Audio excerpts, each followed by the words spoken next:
When I was a kid, if you called me, my cousins, you African, like that was premise for a fight. I know it's hard to believe, but there was a moment in life where black people were actually ashamed of themselves. You're ugly, you'll never be anything. You're not talented enough to sing like da da da da da. You might as well, work in the soup kitchen. When you sit in front of television and you're just fed image after image after image after image, you rarely just saw African Americans in a positive light.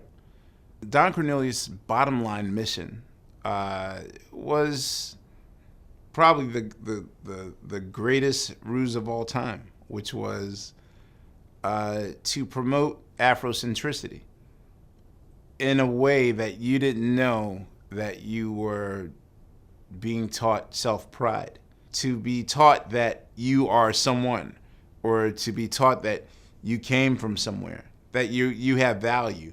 That was an important lesson for everybody. Soul Train was an idea and an institution unlike any other.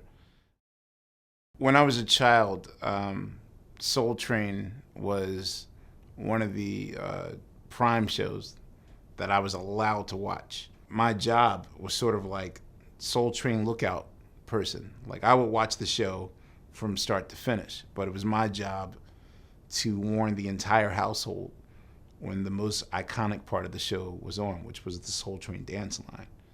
So you yell, and then that's when my sister and my aunts and my mother would come down, running downstairs to study, and then that's how they would learn the dance move of the week. Soul Train, the magic of Soul Train was that it consolidated regional dances. Before Soul Train, people in Chicago danced a certain way and kind of looked at you funny because you're doing a New York dance, and people in Miami had a certain way of dancing that people in LA definitely weren't doing. And so Soul Train people migrated to this place where they can demonstrate their regional dances, and then that's kind of how it just became more national than regional. So, you just sit there and you study, and then suddenly you're studying the moves, and then all of a sudden you're doing it in front of the mirror. Like, the hours of 1 to 3 were definitely spent in front of mirrors in every household across America between 1971 and 1975. Before there was the moonwalk, Michael Jackson debuted the robot on Soul Train, having learned the dance step from watching Soul Train. I believe that no one has absorbed and processed and studied every inch and fiber of any entertainment television show of Soul Train's caliber more than me.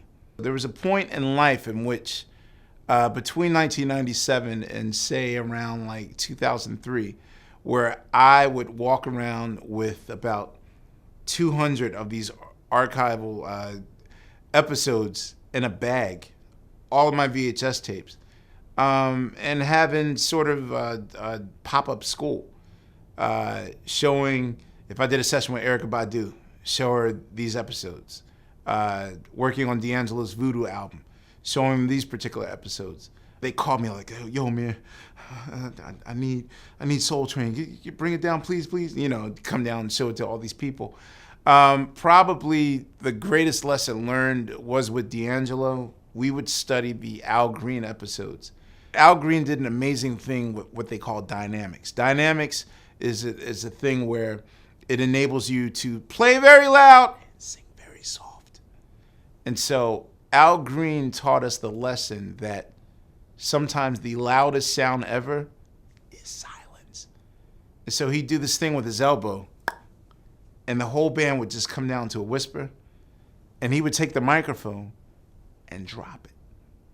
And you could hear a pin drop. It was so silent.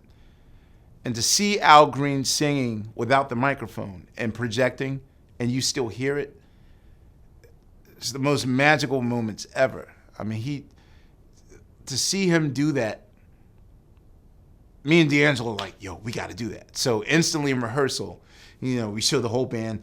It's like a football play. You show them the band, you do the diagram, and it's like, yeah, hike.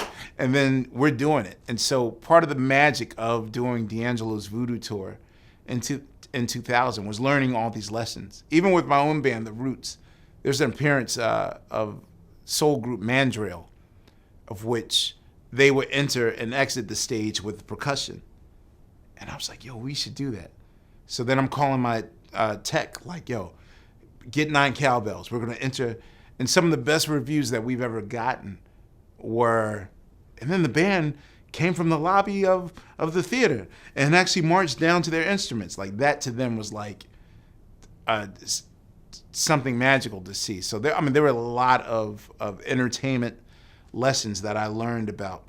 I have all 600 episodes in my Apple TV, you know, that 11:50, 11:55 feeling of, Soul Train's about to come on, you know, like I still get that feeling. That's something that I miss.